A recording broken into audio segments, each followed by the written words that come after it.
Friends welcome back on the cruise और I hope आप लोग बहुत बढ़िया कर रहे होंगे। और फ्रेंड्स मेरे पीछे खड़ी है नॉर्मल बुलेट 350 और साथ है आपकी ये एवेंजर। और इससे पहले मैं जो कंपेयर वीडियो बना चुका हूँ वो हिमालयन के साथ में बना चुका हूँ एवेंजर की। और इतना ही नहीं, मैं बना चुका हूँ क्लासिक और मेटियोर के साथ भी। बुलेट 350 जो नॉर्मल है इसकी भी डिमांड बहुत ज़्यादा थी। कई लोगों ने जो है इंस्टा पे या नॉर्मली यूट्यूब पे भी कमेंट करके पूछा था कि इस बाइक का वीडियो कब बनाओगे आप। तो आज जो है कंपेयर करने जा रहे हैं हम नॉर्मल बुलेट 350 और एवेंजर की। हालांकि एक चीज़ मैं आपको बता दूं कि दोनों अपने अपने सेगमेंट में है, बहुत ही डिफरेंट सेगमेंट है। कंपेयर करना बहुत मुश्किल है क्योंकि एक कहाँ 250 में आती है और दूसरी 350 में है। लेकिन हाँ, आपको एक इस वीडियो से जो एक हेल्प मिलती है वो ये कि अगर आप हाईवे राइड के लिए सोच रहे हैं तो एवेंजर क्रूज, और अगर आप हाईवे प्लस थोड़ा सा एडवेंचर, और अगर आप normal day to day ride के लिए भी चाहते हैं तो आपके लिए बुलेट 350 बहुत ही ज़्यादा बेटर ऑफर होगा। लेकिन हम कंपेयर करके देखेंगे, शायद इससे आपको हेल्प मिले कि कौन सी बाइक है बेटर और कौन सी बाइक आपको जो है कंसीडर करनी चाहिए लेने के लिए। तो आज वीडियो जो है शुरू करेंगे और देखेंगे कि हाँ, किस बाइक में कितना है दम और कितनी है कंफर्टेबल, और ये बाइक क्या आपको लेनी चाहिए या नहीं लेनी चाहिए। तो चलिए वीडियो शुरू करते हैं। तो करना, परेशान हो गए हम लोग 2.5 साल से, ये भी परेशान हो गए, हम भी परेशान हो गए, करो फिर। और फ्रेंड्स वीडियो की शुरुआत करते हैं दोनों बाइक्स के बैक प्रोफाइल से। और अगर आप बैक में जाके देखोगे तो ये ज़रूर आपको नज़र आएगा कि दोनों के जो टायर की विड्थ है ना, और ये बात ज़रूर है कि आप क्लासिक देखते हो तो क्लासिक के जो टायर की विड्थ है बहुत ज़्यादा है, और जो नॉर्मल बुलेट 350 है इसकी विड्थ नहीं है टायरों की। और ये विड्थ अगर आप देखोगे तो एवेंजर में आपको काफ़ी ज़्यादा दिखने को मिलेगी। कंपैरेटिवली आप देखो तो काफ़ी कम है। और एक बार मैं आपको साइज़ भी बता देता हूँ। तो सबसे पहले बात करते हैं एवेंजर के टायर्स की। तो रियर में एवेंजर का जो टायर है वो अगर आपको दिख रहा होगा यहाँ पे तो 130/90/15 का है। इसके टायर का साइज़ थोड़ा सा छोटा है, लेकिन एक गुड पॉइंट ये है कि इसकी विड्थ बहुत ज़्यादा है। तो मतलब इसकी विड्थ अगर आप देखोगे तो काफ़ी ज़्यादा आपको विड्थ दिख जाती है। उसी तरह से लगे हाथ में आपको दिखाता हूँ बुलेट 350 का। तो बुलेट 350 के टायरों का अगर आप पहले विड्थ देखोगे ना तो ये काफ़ी कम है। और कई लोग इसीलिए जो है यार ये लेने के बाद इसके टायरों का जो साइज़ है वो चेंज करा देते हैं, इससे एक साइज़ अप लेते हैं। क्योंकि ये देखो आप 3.25/19 इंच के टायर हैं इसके, बड़े टायर है कंपेरेटिवली एवेंजर के, लेकिन थोड़ी विड्थ की कमी है। तो क्या होता है कि जब आप राइड करते हैं ना तो थोड़ी ग्रिप ज़रूर आपको जो थोड़ा सा मतलब जो है कहीं ना कहीं वो रहता है। और दूसरा लुक पर भी, क्योंकि इतनी हैवी बाइक है, इतना बड़ा आपको इसका देखो, अगर आप बॉडी फ्रेम पूरा देखो तो इतना बड़ा है, उसमें ये टायर कहीं ना कहीं जो है आपको थोड़ा दबे हुए लगते हैं। तो कई लोग इसको चेंज करा लेते हैं। हाँ, ट्यूबलेस टायर ये भी नहीं है, ट्यूब टायर है, स्पोक व्हील के साथ में है। इतना ज़रूर है कि इसके जो रिम है इसको ब्लैक पूरा फिनिश दिया गया है। तो आप देख सकते हो ये पूरा ब्लैक फिनिश है। इसमें क्रोम जो है वो पूरा हर जगह है। तो ये पूरा का पूरा देख रहे हो रिम क्रोम है बिल्कुल। और ट्यूबलेस ये भी नहीं है, ट्यूब टायर है।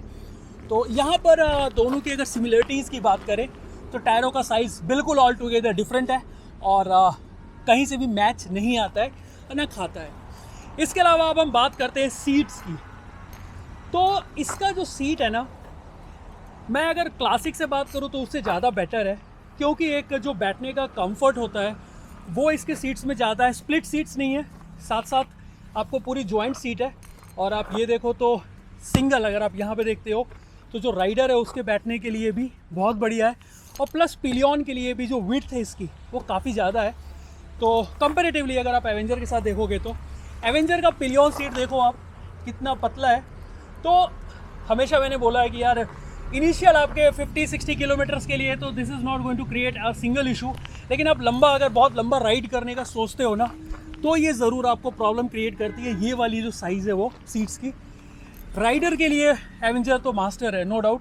तो यहाँ आपको राइडर्स के लिए कोई प्रॉब्लम नहीं होने वाली है। लेकिन अगर आप बात करोगे पिलियन के लिए तो डेफिनेटली यहाँ पर जो है ये आपको जो है एडेड एडवांटेज है इसका, क्योंकि विड्थ ज़्यादा है तो आपको कहीं ना कहीं पिलियन के लिए कंफर्टेबल ज़रूर हो जाता है। तो ये सीट की बात हो गई। और अभी भी मैं ये बोलूँगा कि राइडर के लिए ये सीट ज़्यादा, इसका विड्थ भी देखो और इसका साइज़ देखो, और कुशनिंग जो है इसकी ज़्यादा सॉफ्ट है तो ये आपको थोड़ा सा ज़्यादा कंफर्टेबल रहेगी कंपेरेटिवली इसकी कुशनिंग काफ़ी हार्ड है। तो यहाँ पर कहीं ना कहीं, हालांकि फिर भी मैं ये बोलूँगा कि राइडर को कोई प्रॉब्लम नहीं होने वाली है, ना इस पे ना उस पे। सीट्स के बाद अब बात कर लेते हैं इसके पेट्रोल टैंक के साइज़ की। तो देखते ही आपको ये पता लग रहा होगा कि यार कहीं ना कहीं बुलेट का जो पेट्रोल टैंक का साइज़ है वो ज़्यादा है। तो यस, इसका 13.5 है और इसका जो है वो 13 लीटर का है। लेकिन एक जो मैं अपना आपको एक्सपीरियंस बता देता हूँ, इसके जो पेट्रोल टैंक का जो शेप दिया हुआ है ना, ये आप देखोगे बहुत ही फ्लैट दिया हुआ है। तो हमेशा मैंने पहले भी वीडियोस में बोला है कि यार जब आप टैंक बैग यूज़ करते हो तो जितना परफेक्टली सेट इस पे होता है ना, वो किसी और बाइक पे नहीं होता है, क्योंकि इसका पेट्रोल टैंक का जो साइज़ है ना, जो शेप है, मतलब साइज़ नहीं शेप जो है वो बहुत बढ़िया है। देखो अब ये देखो थोड़ा राउंडल में है और उसका बहुत ही फ्लैट दिया हुआ है। तो वहाँ पर जब भी आप लॉन्ग राइड्स पे जाते हो तो जो टैंक बैग है वो बहुत नाइसली एडजस्ट होता है उस पर कंपेरेटिवली किसी और बाइक है। I am not comparing with this bullet only, बाकी कोई भी बाइक होता है कंपेरेटिवली वो जो है ज़्यादा बेटर है उस मामले में। टैंक साइज़ मैंने आपको बता दिया, रॉयल इनफील्ड अहेड है एवेंजर के 13.5 के साथ। तो लगे हैं तो आपको माइलेज भी बता दूं, तो माइलेज दोनों का अप्रॉक्स सेम होता है। इसका क्लेम जो करते हैं वो 38 करते हैं, 40, उसका भी बिटवीन 35 to 40 है। और नॉर्मल प्रैक्टिकली अगर आप देखो तो दोनों बाइक्स जो हैं आपको 35-36 का एक ऑन एन एवरेज माइलेज ज़रूर दे देते हैं। तो ये बात हो गई अभी तक सीट्स की और इसके पेट्रोल टैंक की। तो वेट की बात करें तो इसका वेट भी ज़्यादा है, जो कि है 189-90 kg अप्रॉक्स, और वो आ जाता है 166 kg। तो वो आपको एक लुक देखने से भी पता लग जाता है। अब इसके एग्जॉस्ट को देखते हैं। तो देखो आप क्रोम फिनिश के साथ एग्जॉस्ट जो है कितना बड़ा और देखो आप कितना मैसिव है। तो ये रॉयल इनफील्ड की खासियत है कि मैक्सिमम जो उनकी बाइक्स होती हैं, उनके जो एग्जॉस्ट होते हैं वो आपको इसी तरह से सुपर हेवी बिल्कुल आपको दिखेंगे और काफ़ी वेल बिल्ड सॉलिड लगते हैं देखने से। और ये आप देख सकते हो BS6 की है। तो ये देखो आपको BS6 का यहाँ पर पूरा का पूरा सेटअप वैसे ही करके दिया हुआ है बाइक्स का। तो यहाँ पर जो है एग्जॉस्ट अगर हम बात करें तो एवेंजर कहीं भी उससे मैच नहीं करेगी। आप देखो, ये देख लो आप, साइज़ में बिल्कुल मैच नहीं करेगी, साउंड में मैच नहीं करेगी, दोनों का साउंड बिल्कुल अलग है। अब 1 बाय 1 हम साउंड देख लेते हैं दोनों का, और साउंड भी फ़र्क होगा। रीज़न कि आप देखो कि कहाँ वो 220 सीसी की बाइक है और ये यहाँ 350 सीसी की है। इससे भी बुलेट का साउंड जो है अगर आप देखोगे एग्जॉस्ट नोट जो है वो बिल्कुल ही डिफरेंटली होता है। इवन अगर आप कंपेयर करो बजाज की डोमिनार की 400 सीसी आती है, तब भी वो बुलेट से मैच नहीं करती है। तो दोनों का अगर आप साउंड देखो तो अलग अलग एग्जॉस्ट नोट आता है। पहले हम सुन लेते हैं बुलेट 350 का एग्जॉस्ट नोट, फिर बात करेंगे एवेंजर की। और सबसे पहले सुनते हैं एग्जॉस्ट नोट 350 का।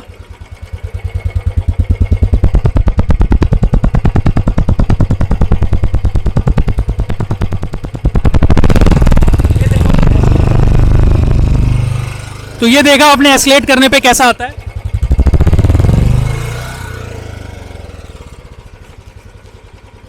तो ये जो है एक सिग्नेचर नोट है यार बुलेट का, और ये उसके लिए जाना जाता है। तो ये आपको जो है एग्जॉस्ट नोट हमेशा मिलेगा, क्योंकि ये एक सिग्नेचर स्टाइल आप बोल सकते हो बुलेट्स की, रॉयल इनफील्ड की बोलो तो।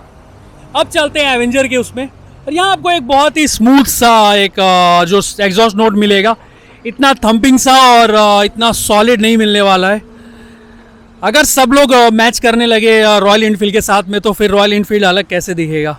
तो इतना तो ज़रूर है, इस पे तो आपको रॉयल इनफील्ड को थम्स अप करना पड़ेगा कि उसका नोट से कोई मैच नहीं कर सकता है। चलते हैं एवेंजर को सुनते हैं, और एवेंजर स्टार्ट हो चुकी है, इसका देखते हैं।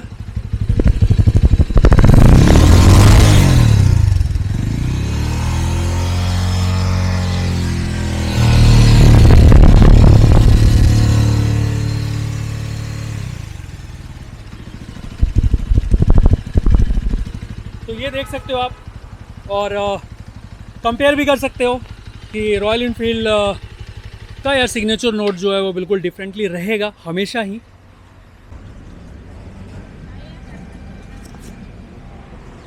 और फ्रेंड्स इंजन स्पेसिफिकेशन की बात कर लें तो सबसे पहले बात कर लेते हैं हम एवेंजर की, और एवेंजर में है 19.1 bhp की पावर, और टॉर्क जो देता है वो देता है 17.55 Nm की। तो 17.55 Nm की टॉर्क और 19.1 bhp की और 19.1 bhp की पावर जनरेट करती है कौन? तो एवेंजर। कितने में? 220 सीसी में। 350 सीसी यानी अगर बुलेट की बात करें तो ये जो जनरेट करती है, ये करती है टॉर्क काफ़ी ज़्यादा है इसका, वो है 28 Nm का टॉर्क है। तो बट ऑब्वियस है 350 की बाइक है तो इतना टॉर्क जनरेट करना बनता भी है। bhp की पावर अगर बात करें तो दोनों ऑलमोस्ट सेम आ जाते हैं, वो 19.1 है और ये 19.39 अप्रॉक्स है इसका। तो टॉर्क अगर हम बात करें तो वो कहीं ना कहीं बहुत ज़्यादा अहेड है एवेंजर से, बुलेट 350। लेकिन अगर बात करें हम bhp की और इनिशियल पंच की तो दोनों बराबर हैं। यानी अगर आप रेड लाइट पे खड़े होंगे ना तो अगर एवेंजर चाहेगी तो क्रॉस ज़रूर कर जाएगी रॉयल इनफील्ड को, आगे का पता नहीं। तो ये है, आगे का पता नहीं इसलिए बोल रहा हूँ क्योंकि टॉर्क कहीं ना कहीं इसको जो है फ़ायदा देता है। पावर इसका 350 सीसी की बाइक है तो कहीं ना कहीं ये चीज़ें जो है ज़रूर आगे लॉन्ग टर्म में ज़रूर इसको जो है विनर बनाती है। तो इस तरह से हमने बात कर लिया किस चीज़ का, तो इसके इंजन की भी बात कर ली हमने, इसके पेट्रोल टैंक की बात कर ली, सीट्स की बात कर ली, रियर व्हील्स की बात कर ली। अब बात करते हैं इसके फ्रंट प्रोफाइल की। तो टायरों का साइज़ अगर आप देखोगे तो यहाँ पर रॉयल इनफील्ड का जो साइज़ टायर का फ्रंट का है ना, ये ज़्यादा विड्थ इसकी ज़्यादा अच्छी है। और किस साइज़ की विड्थ है तो मैं आपको बता देता हूँ, ये है आपको 3.25 बाई 19 इंच के इसके टायर हैं। और ये आप देख सकते हो तो 3.25 19 इंच के टायर हैं रॉयल इनफील्ड के। और ये देखो आप पूरा का पूरा ये ब्लैक में आपको यहाँ पे दिया गया है। इसके रिम जो हैं दोनों एक चीज़ में मात खाते हैं, वो ये कि दोनों ही बाइक्स में ट्यूबलेस टायर नहीं दिया गया है। ट्यूबलेस टायर की कमी है दोनों बाइक्स में। और देखोगे आप तो ये हाईवे लॉन्ग राइड्स के लिए यार कहीं ना कहीं आपको एक कॉन्फिडेंस देते हैं जो कि ये मिसिंग है। हाँ, एलॉय व्हील्स की बात करें तो वो भी मिसिंग है। तो अगर क्रूजर सेगमेंट में चलता है, अगर आई थिंक फॉर एवेंजर इसका एक यूएसपी यही है कि ये इसी सेटअप में ज़्यादा अच्छी लगती है। एवेंजर के अगर टायरों की बात करें तो ये आपको आता है 19 बाई 19:17 यानी 17 इंच के टायर हैं। और ये जैसा मैंने बताया आपको 19 इंच के हैं। तो एडेड एडवांटेज जो है बुलेट ले जाती है। और साइज़ आप देख लो, विड्थ देख लो कितना ज़्यादा इसके टायरों का यहाँ पे होता है। 19 इंच के हैं और जी आपको 17 इंच के हैं, 19 बाई 90 का 17 इंच। तो ये यहाँ पे चीज़ ज़रूर देखोगे आप तो बिल्कुल डिफरेंट कैटेगरी, डिफरेंट सेगमेंट में ये चीज़ हो जाती है। तो जैसा कि हम सभी जानते हैं रॉयल इनफील्ड जानी जाती है अपने बेहतरीन बिल्ड क्वालिटी के लिए। तो उसमें मैं आपको दिखा देता हूँ। तो ये जो है मेटल है और ये फाइबर है। तो यहाँ पर आप देख सकते हो कि रॉयल इनफील्ड अहेड है, मात खा जाती है एवेंजर यहाँ पर इन सब चीज़ों में, क्योंकि ये आपको एक प्लास्टिक मटेरियल आपको आ जाता है। और ये देखो आप सॉलिड, यहाँ पे आपको जो है कुछ भी करो ये कुछ नहीं है। और ये देखो कहीं ना कहीं ये चीज़ ज़रूर बजाज को अगर क्रूजर सेगमेंट की बाइक दे रहे हैं तो सोचना पड़ेगा। क्योंकि प्राइसिंग की बात साथ साथ कर लेते हैं। तो प्राइस की बात करो तो ये अभी जो है आपको एक्स शोरूम 145-50 के बीच में इंडिया के अलग अलग स्टेट्स में मिल जाती है। और अगर हम बात करते हैं इनफील्ड 350 की, बुलेट 350 की, तो ये आपको एक्स शोरूम इसका 170 अप्रॉक्स आपको होता है। और बाकी स्टेट्स में ऑन रोड प्राइसेस वेरी कर सकते हैं अलग अलग। सेम एवेंजर के लिए भी यही चीज़ है। तो प्राइसिंग का अगर बात करो तो प्राइसिंग में भी 35-40,000 का कहीं ना कहीं एक जो है गैप आ जाता है। और मुझे लगता है कि जो लोग 192 के पास जा सकते हैं यानी 1,90,000 एक्स शोरूम के लिए दे सकते हैं। और वो इससे चाहें तो इससे भी शिफ्ट हो सकते हैं। लेकिन वही बात आती है कि अगर आपको लॉन्ग राइड्स और हाईवे क्रूजिंग के लिए चाहिए तो अभी भी मैं तो ये बोलूँगा कि ये अहेड है लॉन्ग राइड्स के लिए। और क्या क्या है तो देख लेते हैं। अगर दोनों बाइकों में कंपेयर करें तो इसका अगर आप देखोगे तो जो MID है, अगर इसमें आप देखोगे तो आपको डिजिटल मिल जाता है। हालांकि बहुत सारी चीज़ें बहुत यूज़ की नहीं है, जैसा कि फ्यूल मीटर मैंने बताया आपको पहले भी बताया है कि बिल्कुल वो नहीं है। बाकी आपको ऑडोमीटर में ट्रिप 1 ट्रिप 2 मिल जाता है। इसके अलावा सर्विस रिमाइंडर आपको आ जाता है। और जितनी भी चीज़ें हैं वो फुली डिजिटल है। इसके अलावा न्यूट्रल का यहाँ पे आपको दिखता है और बजाज का लोगो यहाँ दिखता है, ABS की बैजिंग यहाँ पे दिख जाती है। ABS से ध्यान मुझे आया कि हाँ, दोनों बाइक्स में एक ही चीज़ कॉमन है, वो ये कि दोनों सिंगल चैनल ABS है। आप देखोगे तो रॉयल एनफील्ड बुलेट भी आपको सिंगल चैनल है, ये भी आपको सिंगल चैनल है। दोनों ही बाइक्स में बैक में RLP यानी रियर लिफ्ट प्रोटेक्शन वाला जो देता है वो दिया हुआ है। तो मैं आपको दिखा देता हूँ कि ये देखो 350 में भी आपको दिया हुआ है, ABS नहीं दिया हुआ है, और सेम आपको जो है यहाँ पर भी दिया हुआ है एवेंजर में। तो दोनों बाइक्स में ये चीज़ है कि सिंगल चैनल ABS में दोनों बाइक्स हैं। इसके अलावा दोनों बाइक जो हैं ट्यूबलेस टायर के साथ नहीं आती हैं, और दोनों बाइक्स में स्पोक व्हील्स हैं, दोनों बाइक में अलॉयज नहीं है। और एवेंजर के MID के बाद मैं आपको दिखा देता हूँ रॉयल एनफील्ड का। तो रॉयल एनफील्ड 350 क्लासिक नहीं है, ये नॉर्मल 350 है।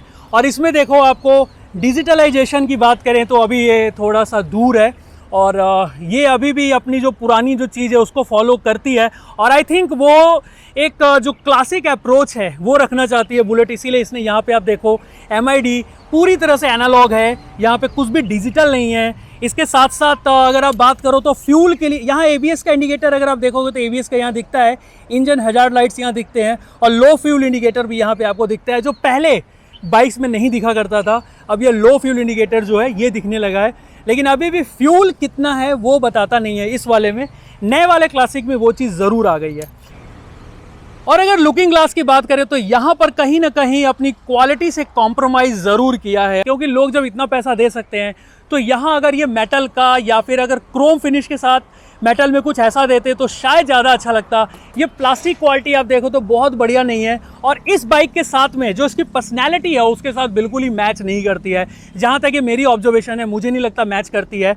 लेकिन हाँ, अब दिया है तो है, बट ऐसा नहीं है। लेकिन वही अगर आप एवेंजर की देखो तो ये बहुत ही सॉलिड है, वेल बिल्ट है, और ये एक इन्हेंस करता है लुक को कहीं ना कहीं। बाइक के पूरे क्रोम फिनिश के साथ में ये बहुत ही ज़्यादा अच्छे से मैच करती है और बहुत अच्छा लगता है, इसमें कहीं कोई डाउट नहीं है। कुछ ऐसी भी चीज़ें दी हुई हैं जो कि एवेंजर में आपको मिलेंगी नहीं, वो देखो क्या तो किक।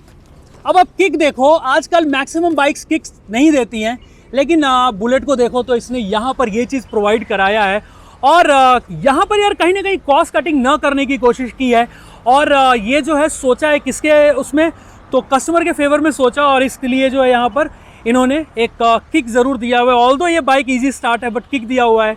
लेकिन अगर आप देखो एवेंजर में तो यहाँ पर ये नदारद है, और ये बिल्कुल नहीं है। बैटरी ठप हो गई तो बाइक आपकी वहीं पे ठप हो जाती है, ये ज़रूर ध्यान रखने वाली बात है, जो कि एवेंजर ने नहीं किया है और रॉयल एनफील्ड ने ज़रूर किया है किक देके। तो ये एक बेटर चीज़ है, और ये होना भी चाहिए हमेशा, चाहे और टेक्नोलॉजी कितनी भी आगे चली जाए। अब बात कर लेते हैं हेडलाइट की। तो यार ये भी हैलोजन है और एवेंजर में भी हैलोजन ही है, तो लेकिन इसका जो थ्रो होगा ज़्यादा होगा कि ये देखो काफ़ी सॉलिड है, और ये बिल्कुल सिग्नेचर स्टाइल है रॉयल एनफील्ड का, जैसा चला रहा है उसी टाइप से है। ये भी जब आपने बहुत साल पहले 30-35 साल पहले की भी अगर आप कोई बाइक उठा के देखोगे तो ऐसा ही दिखेगा। ये भी जो है इसमें भी कहीं चेंज नहीं किया गया है, क्योंकि ये जो रॉयल एनफील्ड का जो 350 है वो सिग्नेचर मार्क जो पहले बाइक्स आती थी वही है, उसमें कहीं कोई चेंजेस नहीं किए गए हैं। तो ये ज़रूर थोड़ा थ्रो तो ज़्यादा करता होगा, रात को मैंने इसको राइड करके देखा नहीं है। इसका तो बिल्कुल ये आप देखोगे तो ये हैलोजन है, और इसका थ्रो भी बहुत अच्छा नहीं है। और अगर मैं बात करूं तो ये उतना परफेक्ट लाइट नहीं है जितना कि हाईवे राइड्स के लिए होना चाहिए। अगर आप हाईवे राइड्स करना ही चाहते हैं तो आपको इसके साथ एडिशनल लाइट्स ज़रूर लगवानी पड़ेगी, तभी आप हाईवे राइड्स करेंगे नाइट में तो ज़्यादा बेहतरीन और बेटर राइड होगी आपकी, इसमें कहीं कोई डाउट नहीं है। तो ये हो गए इसके हेडलाइट्स की बात हो गई। इसके अंदर कोई विंडशील्ड नहीं दिया हुआ है, और आई थिंक ज़रूरत भी नहीं है, जिस कैटेगरी में जिस तरह से बनाया गया है इसको, तो विंडशील्ड इसमें नहीं दिया गया है। ये विंडशील्ड और ये हाईवे राइड्स के लिए यार बहुत बेटर है और बहुत बढ़िया है, इसमें कहीं कोई डाउट नहीं है। तो फ्रेंड्स यहाँ पर हमने जो कंपेयर किया दोनों बाइक्स में, वो सब चीज़ें कंपेयर की कि क्या अगर आप कंसीडर कर रहे हैं बाइक लेने के लिए तो दोनों में क्या ऐसी चीज़ें हैं, सिमिलरिटीज़ हैं और क्या चीज़ें नहीं हैं, जिससे आपको यार हेल्प हो सके कि यस मैं ये बाइक के लिए जा सकता हूं और इस बाइक में ये एडिशनल चीज़ें हैं। एक और चीज़ मैं आपको दिखाता हूं जो कि बहुत हमेशा मैंने अपनी जो वीडियोज़ होती हैं उसमें मैं दिखाया हूं, कीज़ की बात ज़रूर करता हूं। तो तो अगर आप देखो तो रॉयल इनफील्ड हमेशा इस चीज़ में अहेड रहा है। इसकी कीज़ देखो आप, कितनी बेहतरीन है, कितनी बढ़िया है। तो इसकी क्वालिटी अच्छी है और ये चीज़ आपको एवेंजर में बिल्कुल ही नहीं मिलती है, क्योंकि एवेंजर का जो की आता है वो इस तरह से आता है, काफ़ी छोटा सा पिद्दी सा लगता है और ज़्यादा अगर आप इस पर आपने ज़ोर आजमाइश की तो ये बेंड भी हो जाता है। तो इस पर भरोसा नहीं कर सकते हो, ये बहुत ही लो क्वालिटी की है। जैसे कि मैंने आपको वीडियोज़ में बताया है कि यार रॉयल इनफील्ड अपने क्वालिटी के साथ में कोई कॉम्प्रोमाइज़ नहीं करता है। जैसा कि आप इसका लेग गार्ड देख लो, सॉलिड वेल बिल्ट है और कितना बढ़िया लगता है। वही कंपेरेटिवली अगर आप ये देखो, अगर इसको कंपेयर करके एवेंजर के साथ, तो बिल्कुल वो नहीं है। तो यहाँ पर जो है एवेंजर बिल्कुल ही इससे कहीं भी मैच नहीं करता है। इसका कितना सॉलिड है देखो, आपके पैरों को बचाने के लिए कितना सॉलिड हो जाता है कि आपका पैर बिल्कुल लेग गार्ड का मतलब ही होता है और ये बिल्कुल लेग का गार्ड कर रहा है। वेल बिल्ट सॉलिड है और इसके साथ साथ देखो तो बिल्कुल अगर कुछ भी इम्पैक्ट करने के लिए आपके पैरों पे नहीं आने देगा। तो ये एक एडेड एडवांटेज ज़रूर है बुलेट की, इसमें कहीं कोई डाउट नहीं है। तो फ्रेंड्स कंपेयर तो हमने कर लिया इन सब चीज़ों पे। अब थोड़ा सा हम सिटिंग पोजीशनिंग देखते हैं कि कैसे बैठ के कैसा लगता है और किस तरह की आपकी पोजीशनिंग आती है, तो वो भी चीज़ हो जाएंगी। और फिर देखते हैं कि फाइनली आप कौन सी बाइक को ज़्यादा ऑप्ट करते हैं, लेने के लिए पसंद करते हैं, वो भी देखते हैं। और अब सबसे पहले रॉयल इनफील्ड 350 को देखते हैं। सिटिंग पोजीशन मैंने आपको यार पहले दिखा दिया था और ये अभी मैं स्टैंड के ऊपर ही हूँ। तो आपको बस ये बता रहा हूँ कि जब आप बैठते हो तो आपके हाथों की पोजीशनिंग जो है वो स्ट्रेट रहती है, इसमें बिल्कुल ऐसे स्ट्रेट रहती है। और ब्रेकिंग आपको ये और गियर्स का आपको ऐसे मिल जाता है। ये हो गई नॉर्मल आपकी जो सिटिंग हो गई बुलेट में। और इसको उतार के देखते हैं। उतारने के बाद भी अगर 5'9" के हाइट से देखो तो शूज़ के बाद इतना ऊपर पैर रहता है, पूरे सपाट पैर नहीं होते हैं इसमें, यानी इसकी हाइट जो है ज़्यादा है। फिर भी इस हाइट पे आप बिल्कुल आराम से इसको शूज़ टिका सकते हो और सिटिंग आपकी पोजीशनिंग इस तरह से हो जाती है। और चलाने के लिए अगर मैं बात करूं तो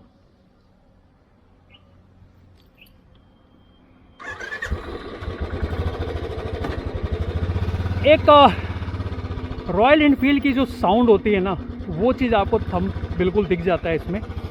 और टॉर्क आपको ज़्यादा फील होगा इसका कंपैरेटिवली एवेंजर के। रोड सूना है,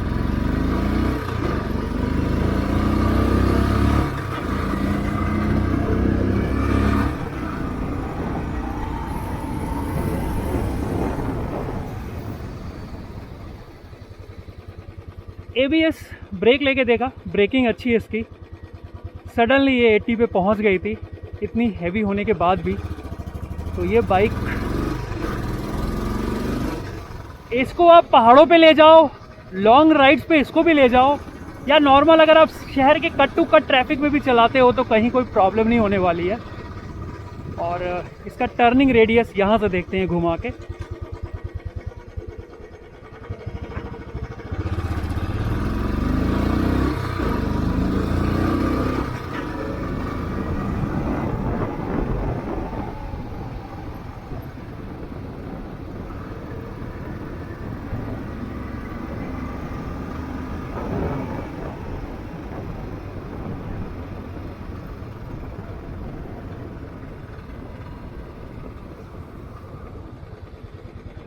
ब्रेकिंग अच्छी है इसकी।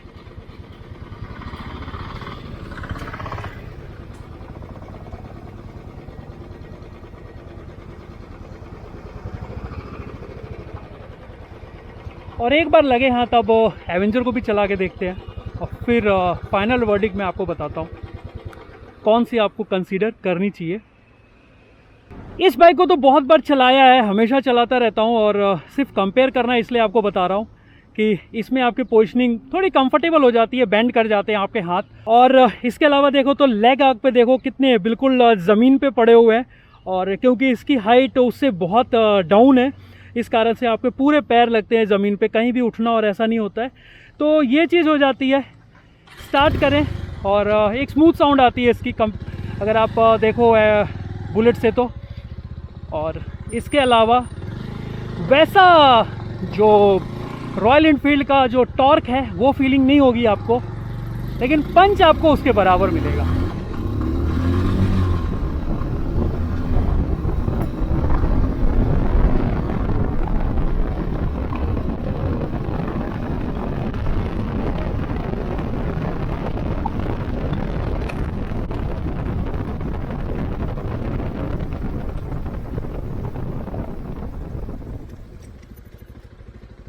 ब्रेकिंग फिर से बहुत अच्छी इसकी ब्रेकिंग है। ये भी सिंगल चैनल ABS है बट ब्रेकिंग अच्छी है। ABS आने के बाद यार एवेंजर की ब्रेकिंग नो डाउट अच्छी हो गई है। ड्यूअल चैनल ABS हो जाते तो और अच्छी हो जाती। और अब बात कर लेते हैं इसके टर्निंग रेडियस की। तो यार इसका टर्निंग रेडियस बहुत ज़्यादा है उससे, रॉयल एनफील्ड बुलेट से। और एवेंजर यार इनिशियल पंच इसमें आपको ज़्यादा मिल जाता है क्योंकि वेट में हल्की है, तो इससे क्या होता है कि इनिशियल पंच इसमें आपको ज़्यादा मिल जाता है। कंफर्ट कहीं ना कहीं आपको उससे ज़्यादा होगा और कॉन्फिडेंस कहीं ना कहीं आपको उसमें ज़्यादा मिलेगा। लेकिन हाँ, हाईवे राइड में फिर भी मैं बोलूँगा कि हाईवे राइड में एवेंजर बहुत बढ़िया कॉन्फिडेंस भी देती है। ग्रिपिंग इसकी बहुत अच्छी है, चलती बहुत सॉलिड है हाईवे पे, और एक बोलते हैं ना मक्खन की तरह बिल्कुल चलेगी हाईवे पे, आपको कोई परेशानी नहीं आएगी।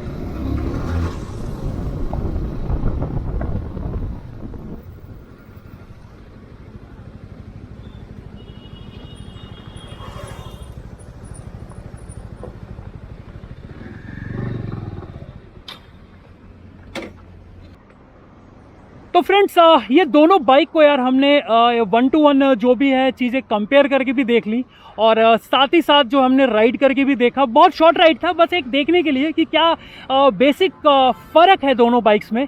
और इसके साथ साथ जो भी चीज़ें हैं इन बाइक्स की मैंने आपको ज़रूर बताई है। और अगर जो लोग यार चाहते हैं कि लॉन्ग राइड्स यानी कि पहाड़ों पे जाने के लिए, और अगर थोड़ा सा एडवेंचरस अगर चाहते हैं वो करना और पहाड़ों पे, तो रॉयल एनफील्ड इस नॉर्मल बुलेट 350 को कंसीडर कर सकते हैं, साथ ही साथ डे टू डे आपके जो एक्टिविटीज़ यानी जो राइड है उसके लिए। लेकिन अगर आपको एक हाईवे राइड चाहिए और प्योरली अगर आप सोचते हैं कि क्रूजिंग करनी है, तो आप ज़रूर एवेंजर के उसमें जाएं, क्योंकि एवेंजर आपको इस चीज़ में निराश नहीं करेगी। सर्विसेज अगर बात करें तो रॉयल एनफील्ड की बहुत बेटर है, तो यहाँ पर आपको ये ज़रूर अहेड है कंपैरेटिवली बजाज के। तो बजाज की सर्विसेज उतनी अच्छी नहीं है अगर हम कंपेयर करें रॉयल एनफील्ड से। तो दोनों अपने अपनी सेगमेंट्स में बाइक है और दोनों की अपनी अपनी खासियतें हैं। डिपेंड्स करता है कि आप कौन सी लेने चाहते हैं। तो इन दोनों बाइक्स का जो वीडियो मैंने आपको दिया, आई थिंक आपको ये एक अंडरस्टैंडिंग हो गई होगी कि कौन सी बाइक है बेटर और कौन सी है बेहतरीन। कंसीडर आप कर सकते हैं दोनों बाइक्स में कोई भी। तो आई होप आपको वीडियो पसंद आई होगी। पसंद आएगी तो लाइक जरूर करें, कमेंट करें, चैनल सब्सक्राइब नहीं किया है तो जरूर करें। तब तक अपना ख्याल रखें, सुरक्षित रहें। जय हिंद।